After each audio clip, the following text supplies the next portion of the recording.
Well, I just moved to I just moved to the US in October '92, and I was looking for somewhere to go, you know, a decent place to have a couple of beers. Were you friendless? I was terribly friendless. Oh, painful, horrible. And I went into his bar for the karaoke. Bar Restaurant Club. Bar Restaurant Club. That was really the first time we sort of said hello. He was working behind the bar at the time.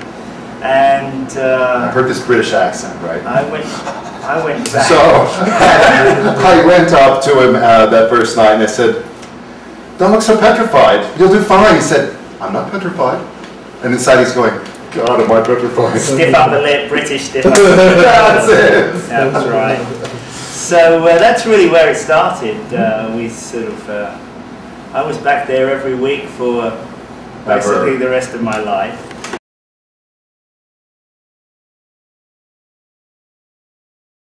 There was a quote in this book that I absolutely love, and I quote it all the time. One of the worst things about a gay marriage or a gay wedding is that a lot of your family and friends won't come. One of the nice things about a gay wedding is that a lot of your family and friends won't come. Unfortunately for us, it doesn't count in the US, but it does count in Europe. And as they passed the law that came into effect last December, it was the perfect opportunity to make a difference for us legally. You know, when we got together, we talked about having, I wanted to have a commitment ceremony. And he said, "No, I don't want it until it really makes a difference." Oh, sorry. I don't want it until it really makes a difference. Yeah. So, okay, and I kept sort of pressing for it. He said, no. And then this happened in England. And suddenly, I said, "Come on, let's do this, because it's time. We've waited for 13 years. It's called a civil union. Partnership. A civil partnership, yeah. I think for me, I think marriage was important because a couple things. I refuse to believe that because I'm gay and that I'm a gay person, I'm a gay person in the United States, that I don't have the right to marry the person I love. And also, I just haven't felt this strong. Where Trump was to pronounce us legal, I was not prepared really for that moment. Straight people may take that moment. We've asked the straight couples, heterosexual couples, about this, and what was that moment like when they said, "You are now man and wife," and it carried the weight of the law with it. And they went, "I didn't think anything of it." Yeah. Well, they've never not been allowed to get married. That's right. That moment was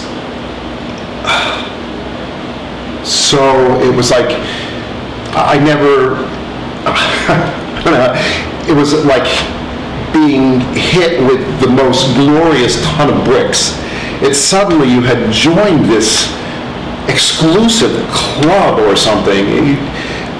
You were being, the state's blessing, the state's acknowledgement of our partnership, when she said, "You are now, as a representative of the Crown, I now declare you legal partners for life."